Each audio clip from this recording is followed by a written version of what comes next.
Mani sauc Rinalds Gulbis, esmu Izglītības un zinātnes ministrijas vecākais satura eksperts, kas tieši atbild par izglītības kvalitātes monitoringa sistēmas ieviešanu Latvijā.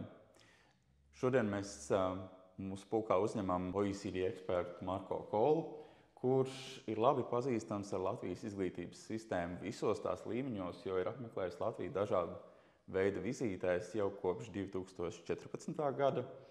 Un mūsu šīs dienas fokusā būs izglītības kvalitātes monitoringa sistēmas jautājumi un arī sagaidāmās lietas, procesi, tendences, kas skar skolu tīklu reorganizācijas jautājumus.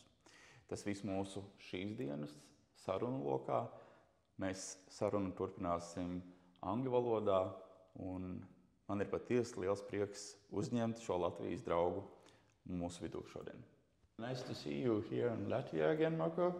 And I'm very glad that you agreed with us and will be ready to share your opinions about Latvian education quality monitoring system project, as well as about our schools network organization.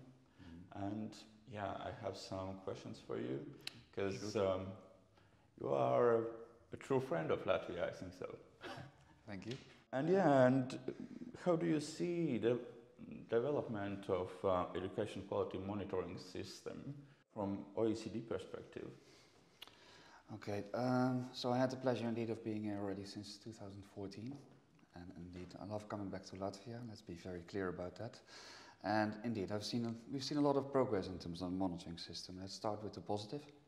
I think if we're talking about a system that's very not concrete, but basically we're talking about student assessment, teacher evaluation, school evaluation, and system level monitoring. And in all of these areas, we're seeing that you made quite some progress. You're innovating, you're trying to leapfrog. I'll come to that in a second maybe. But I think these different components are at different stages of development. I think a positive issue is also that they're starting to come together. The coherence, that's what we're always arguing for at the OECD. The coherence between these tools, monitoring the same things. If we're talking about what is a good school, that should come through in all the instruments and all the monitoring. So I think in a positive sense, quite some progress. So moving from, let's say, a fragmented system, how we look at it from the OECD, different components, which were not so well aligned a few years back. Increasingly coherence and also increasing sophistication in all of these tools. So I think in terms of you moving, that's what we call often a synergetic stage. Mm-hmm. So still some work to be done on these different components. I think if having to give you credit, which we love to do, of course, I think your school self-evaluation system, the external evaluation, is arguably one of your clear strengths, well established. You've been looking at the Scottish model, which is often held as one of the stronger evaluation systems. So I think it's an example of your willingness to peer learn from other countries, but then bring it into your context and make it really specific to you. That's very well done. I think in system level monitoring, you have your education development guidelines from 2021 to 2027, if I remember correctly. You've aligned your strategies to the indicators that you're monitoring. I think that's another clear example of strength. You're now looking at student assessment and further developing that. And we had a discussion about it this morning in terms of potentially online testing.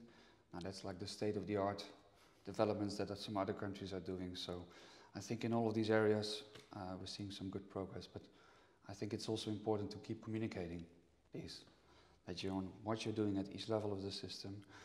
Be cautious about your own capacity. Education systems want to do it all at the same time. Be careful sequencing it, and I think that you're doing that quite well. So a positive judgment, you're definitely on the way there, but keep peer learning from other countries. I think you're doing that well. Keep moving forward. And the communication side, keep that as well and I think this interview is part of that, so keep that up.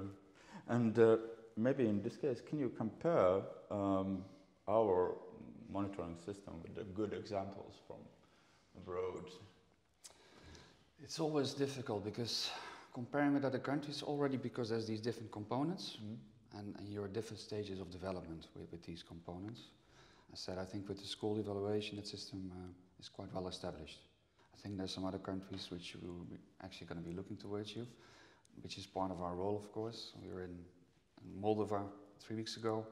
I was actually suggesting that they look at your system in terms of school evaluation, your indicator framework. So that's clearly, for example, where you are, let's say, one of your strengths and where you match up quite well internationally.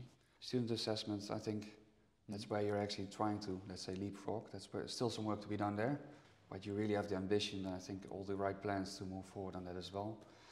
Teacher evaluation, that's often a tricky one in many contexts. I think there's some further thinking to be done about that. Maybe that's a little bit more in terms of timing you want to leave that to later. I think in system level monitoring, what you did, I think is quite, other countries would be really looking towards you. So from strategy to system level monitoring, we haven't seen it in all countries yet. We have increasingly seen it in the last few years in OECD countries, but you're definitely one of the countries which is doing that well. And in this case of monitoring system indicators, and how do you see the role of the monitoring system for sustainable and reorganized school network in Latvia? Oh, it's a difficult question. I think you can definitely look towards your monitoring system and I think the data collection which you are doing. You have all the data in terms of the school, where the schools are, where they're delivering quality, the costing.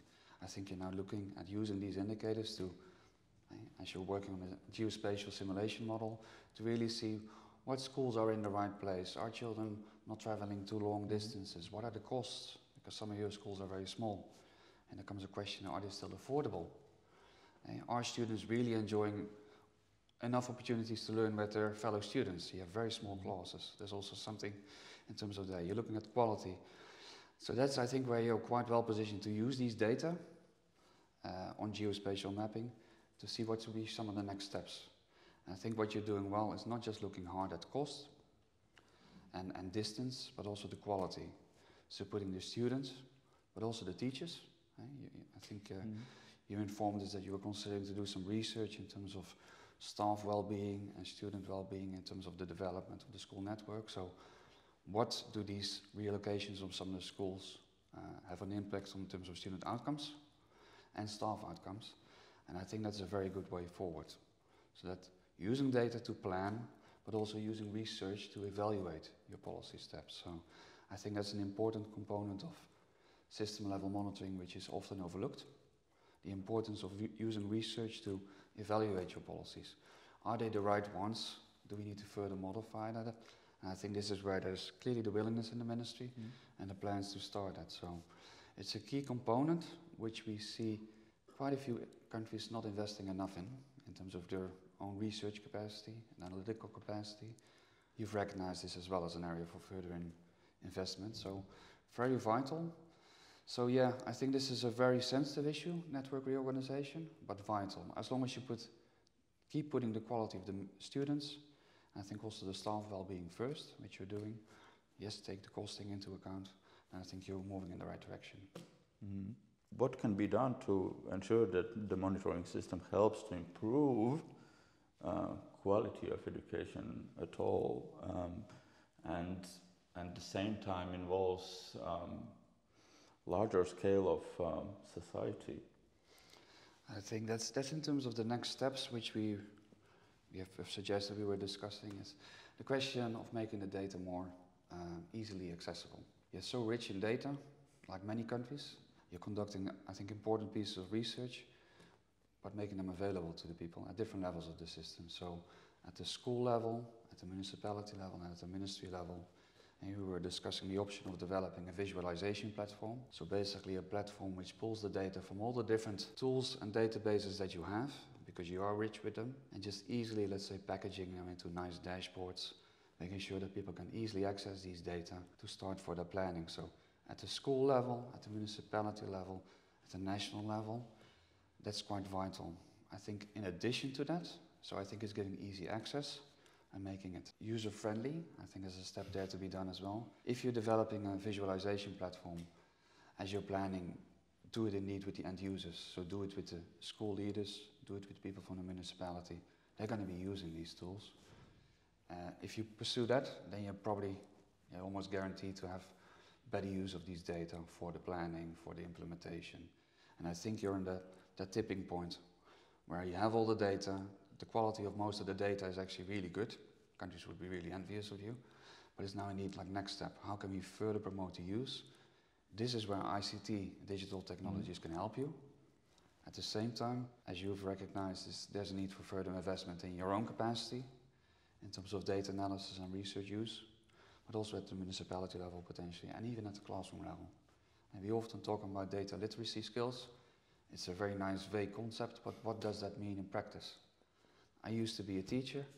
I have never been properly trained as a teacher at the time in data literacy skills. It was something that was in a textbook, but any real training and support in that. And that's where I think there's a lot of scope for peer learning from other countries. Some countries have advanced further in this regard. Your student assessments that you're putting in place are going to be actually quite important.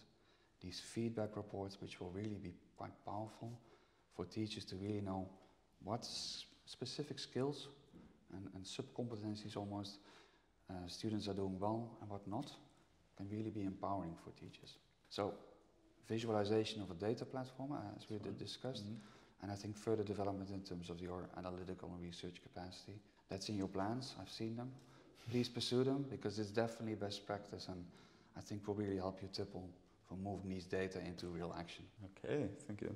And if we come back to this question about school network reorganization, in which direction should we go with the school network reorganization?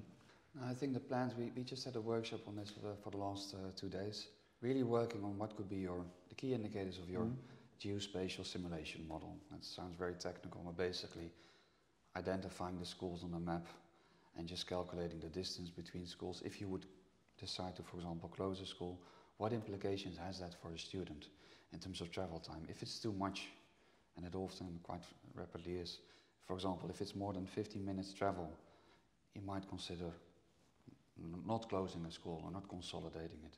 So I think looking at the distance of the students, the costing aspects, because you do have a lot of very small schools which have a lot of staffing, there's clearly an issue there. Many teachers.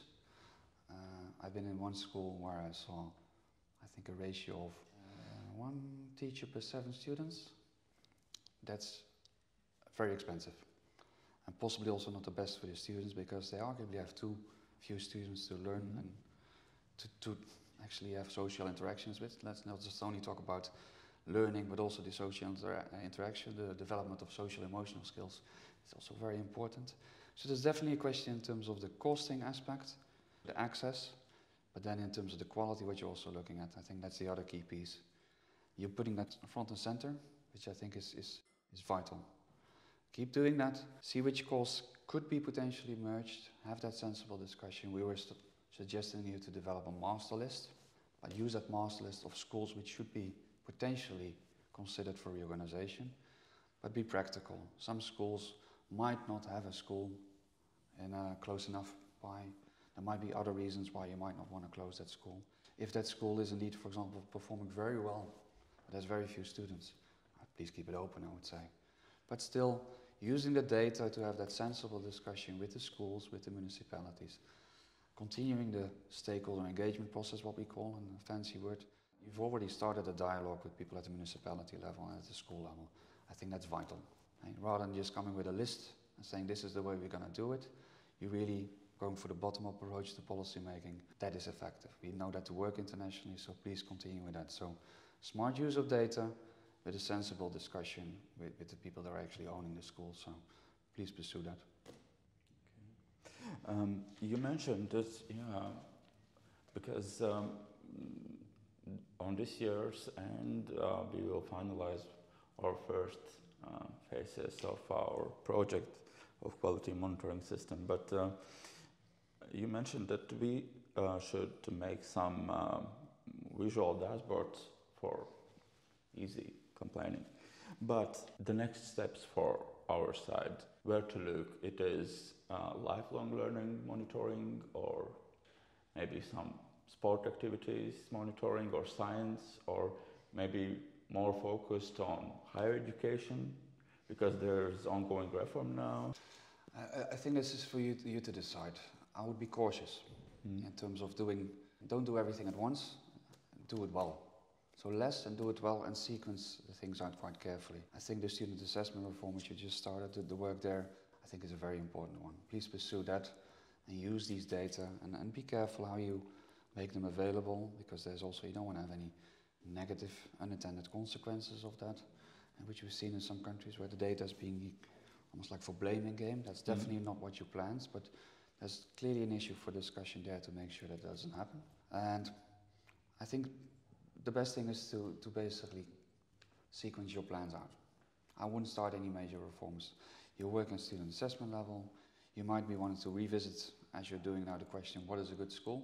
Consolidating some of the school levels, tools and indicators in terms of what is at school level that you want to make available on a dashboard.